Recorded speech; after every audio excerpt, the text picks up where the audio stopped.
So our guest today, I'm so happy to introduce her, is Sherri Young. She's the Director of Marketing and Special Projects at the National Book Foundation.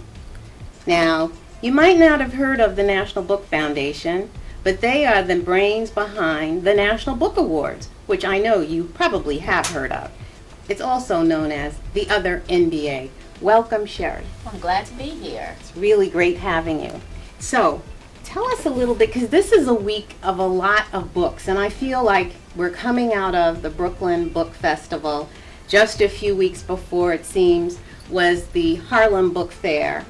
And coming up in a few months will be the National Book Awards. Yes. So tell us a little bit about what it's like for you as Director of Marketing and Special Projects. Since we introduced the long list, which is 10 books in each category, fiction, nonfiction, young people's literature, and poetry, it's 40 books we have to basically promote. When I say we, I'm talking about me and my colleagues. And we have 5 weeks to do that before we actually announce the short list, and that gets cut down to 20. Then we have another 4 to 5 weeks to promote those, and then it's the winner, which is on November 18th. This is when we announce it in the big gala. So it's basically me not sleeping, waking up in the middle of the night. Oh, that's a good way to promote that book. Oh, this is current events. Let's get something out on social media about that, because it's talking about the same topic. And I'm on adrenaline basically from September 1st until December 1st. Yeah, that is a lot. But it sounds like to me that you really love it because you've been there for about 20 years. I do like it. I really do. I love promoting books. I think books are transformative. They give people a lot of knowledge. I meet a lot of wonderful writers who are just knowledgeable, who love that they write. And a lot of people write, and they're not really rewarded for it until years later. This is something they love to do. One of the things I also wanted to talk a little bit about today with you, Sherri, is we need diverse books. It's more than a hashtag. Right. And your being at the National Book Foundation, which is basically the body of overseeing literature in the United States, you're in a really wonderful, special position. Right. To help with that. Yeah, we do help. One of the ways we help is when we select the judges, we try to select the judges from a range of not just the nationality, from where they're located across the United States, because every literature is different across the United States. People, their backgrounds are different, and that's how we really try to be diverse. And when I say diverse, I mean to offer opportunities to other writers who may not have the opportunity to actually sit on a panel with 4 other writers and talk about books for 5 to 6 months. And I've heard judges come back and say, oh my gosh, I've never heard of this writer before, but I've learned so much from this particular writer. Oh, after sitting on this panel and reading 400 books, I'm going back to write my other book, rewrite it. And it's just wonderful because you do get these diverse voices who probably would never even speak to one another, and they're all writers, and then they're talking for the last 5 or 6 months about books, and I'm sure that conflict does come up, but we know nothing about that. But at the end of the day, they have to decide on one book, and I think that's the beauty of it. And I also think it's the beauty of having someone like you, Sherri Young, who can talk with us, because we'll be able to see our viewers of What's the 411 will be able to appreciate just the full range of opportunities, so that we do have diverse voices telling a range of stories, including, for instance, the judges. I had never thought of the judges until last year when I was on the red carpet and had the opportunity to talk with Co Booth. And she says she's been a judge. I think it was 2009 Yes. She was a judge. And she said that she had to read 285 books. And she was out on the beach reading books. Yes. I mean, just the whole notion, it would be great for us, for a range of people across the United States, brown people, yellow people, black people, white people, red people, all of us to realize that books involve so many, what I like to call co-creators. Right. The judges are a category we never would have thought of that has an opportunity. So there is a way for you to have a voice. Right. So can we talk a little bit more about what you do in addition to your day job at the National Book Foundation, you also have a big hand in literacy, which is tied, I think, very deeply to We Need Diverse Books Now. We do have an initiative at the National Book Foundation called Book Up. And what Book Up does is introduce middle-aged children to literature, because that's the age where you can either lose kids or gain kids. And I love how we do this, because we actually hire writers, and the writers are seen as literary mentors. And we go into after-school programs, and a lot of times the kids select.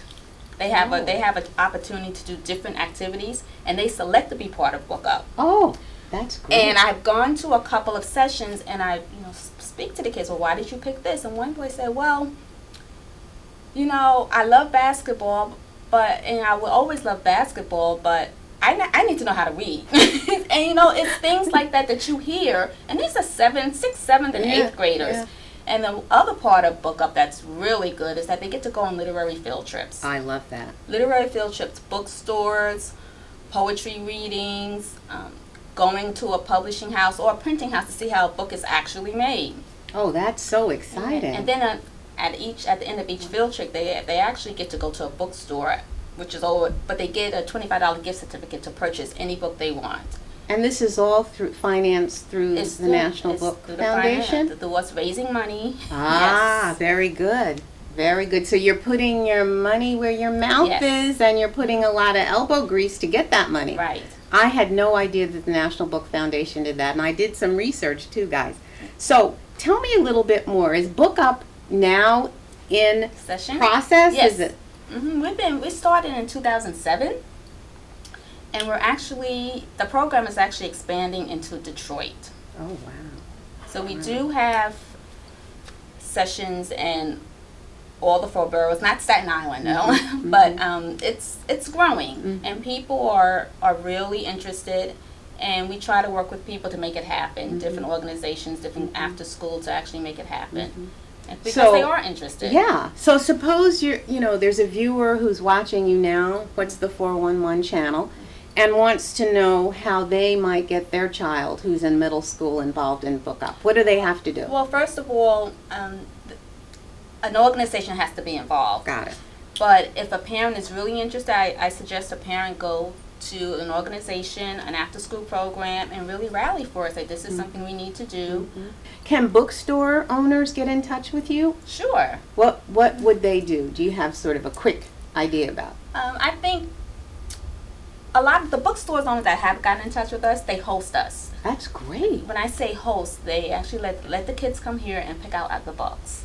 And purchase. And they usually, some of the bookstores, unfortunately, independent bookstores are not as many as they used to be. That's true. That's true. But we do try to work with as many as we can who will allow our kids to come in on a Saturday. Right. And because it could be anywhere from... And use their $25... Right, gift card. That's such a great incentive for everybody, for the independent bookstore owner or the bookstore owner and the student. That's great. Actually, I can think of there's one remaining Black-owned bookstore in Manhattan, and it's Sisters Uptown Bookstore. Okay. So I'll make sure to tell them about Book Up. So in addition to Book Up, which is at the National Book Foundation, I'm glad you told me that, you also have been involved you've co-founded and co-direct an organization as well. Yes, it's called YB Literary Foundation. And YB is young people? No, it's actually the first initial of my last name, Oh. and my co-founder is the first initial of her last name. And we were trying to think of something really catchy. Yeah. So that's what we came up with. That's pretty catchy. Yeah. So tell me a little bit about what you guys do. And you've been around for a while. Yeah, we promote literature because we feel that literature is transformative, and what we both noticed, she's a literary agent, and she started doing her agency focusing on books for young adults.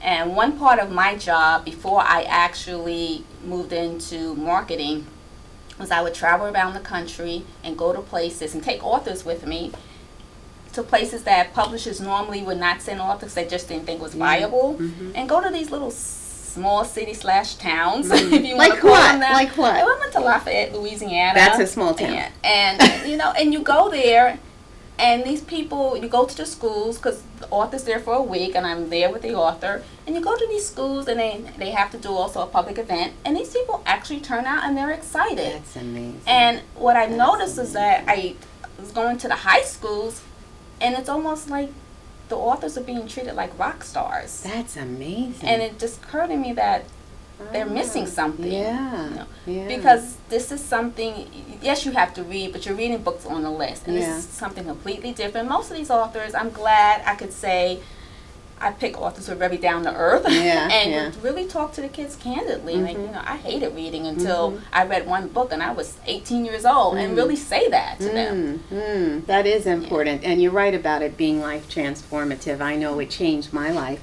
as a really shy, geeky kind of girl. Reading books was really my one connection with who I was. And my mother worked full time, so we were alone most of the time. So reading was our way of actually having a social life, because the streets were dangerous. We weren't allowed to play on those streets. So when you were little, what kinds of books did you read? Oh, I read, You know, I would go to the library and actually look at the book at the cover. I really would. That's great. And one book caught my attention, and it was Daddy Was a Number Run. I remember I was 11 years old. And I was going to Girl Scout camp in 2 days. Oh. And I remember bringing the book home and reading that book all day and all night. And it just stayed with me. And I could never figure out why it stayed with me. And I read it again about 15 years later. And I realized what it was is that I was always trying to see what I would do if I was this main character. And I think that's why it always stayed with me. And I was afraid, I don't think I would have survived. That's and but what has that, the book has stayed, and I've passed it on to my younger cousins, and they've always said, Sherri, thank you for that book. But I never really talked to them about it. I think I'm going to have to talk to them about why. Yeah. No, that would be great. And Louise Merriweather, the author, is one of my favorites. And you know, Louise Merriweather is still writing. She was at the Harlem Book Fair a couple of weeks ago. Doing talks. I mean, the engagement that you were talking about that authors had with you on the road at those tiny little towns. Well, Louise Merriweather is still doing it, and she's, you know, she's someone who has been around for decades. So there's something about, I think, what you were saying before about books and reading. They're life transforming. I think they're also about that connection, because reading is private. But I also feel what you and I have both been talking about too is about the community aspect of reading too, because so many different co-creators are involved in it. And exactly what you said, I want to talk with my little cousins about that. Why? So there's another connection, there's another community being formed. And I always felt I had to give this book to other young girls coming up. I love that. That might have something to do with why you went on with your co-founder and did, you know, YB, Literary Foundation? YB Literary Foundation, exactly. Yeah, and that may be why you're doing Book Up with the National Book Foundation, Yeah, why you stayed for almost 20 years in the National Book Foundation. That's my favorite program, even though I don't run it, but I help the person run it, but that's my favorite, because it's just wonderful when I do get the opportunity to go and visit an author doing the author's thing, and the kids is just wonderful. And I like the diversity of it, too. You know, it's just kids who you would just never, you can't tell by looking at them who that book is going to grab, or you just can't tell. It's true.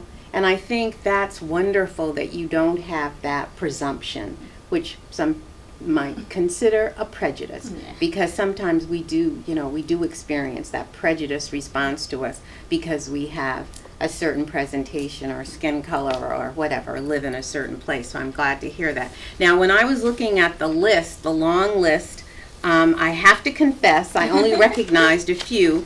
And actually, I'm one of them on the list of long list. That means there are 10 of them now. There are 4 categories, as Sherri pointed out, and 10 in each category. So there are 40 combined on the long list that have just been released. Okay, so for fiction, I didn't recognize anybody except maybe Hanya Yanagihara. Right, Because right. I think there's a Booker Prize. Yes. Yes. She's on the short list. Yes, on the Yes. short list for that.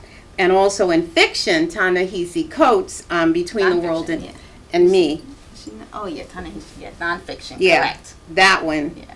Excuse me, nonfiction. Thank you. See, this is why she's at the National Book Foundation. And the nonfiction category, Ta-Nehisi Coates, Between the World and Me. And I just bought it, and I'm getting ready to start it in just a few days. And then for young people's literature this year, one of the people in the 10 books in the long list is Ilyasah Shabazz, Malcolm X's daughter, with her co-writer. And she's written X, a novel for young people's literature. So I'll be looking at that one too. I thought that was a good way to introduce people to Malcolm X. And it's a good way. And it doesn't mince words either. I started looking at some of the reviews and excerpts from it. So I think I'm looking forward to that one. So to wrap up, what kinds of things should we be looking forward to? Because the National Book Awards, the other NBA, I love saying that because I'm not a sports person at all, and I get to say NBA and love it. So what are we looking forward to? What are you looking forward to? Let's just leave it at that. For the next couple of weeks, just look forward to these books being highlighted, spoke about, written about, and just getting people takes on the books. I even love reading bad reviews or why someone doesn't like a book. Yeah. And to me, it just puts everything, and you're trying to get a sense of, okay, why did this person not like, what worked and what didn't work. But to me, all these books, I haven't gone through all of them, I read a lot of the reviews and summaries, have something to offer to everyone. And talking about diversity, yes, I mean diversity in themes. In themes, yeah. It's there. Yeah. I'm sure everyone can find something. But for the next couple of weeks, you're going to hear a lot about the National Book Awards. Yay! And then after, you're going to hear the shortlist, which is announced on October 14th. Look forward to that. And then the winner, which is November 18th. And also, we do live stream the National Book Awards. Yeah, I do like that. And one more piece that I didn't know until last year when I covered it for What's the 411 on the red carpet is someone revealed to me that even the judges don't know who the winners are in each category until that day. Until that day, they have lunch together. Oh, that's really And it's announced from the podium that night. So there's a lot of drama. There's a lot of drama. How many cycles can we get through? Lots to look forward to. So, wrapping it up now, thanks again to our guest. Thank you. Sherri Young, who is the Director of Marketing and Special Projects at the National Book Foundation. So, look forward to the other NBA, the National Book Awards, coming at you soon, November 18th. Yes. All right. So, see you then with more. And we will be on the red carpet again. What's the 411? Over and out. What's the 411?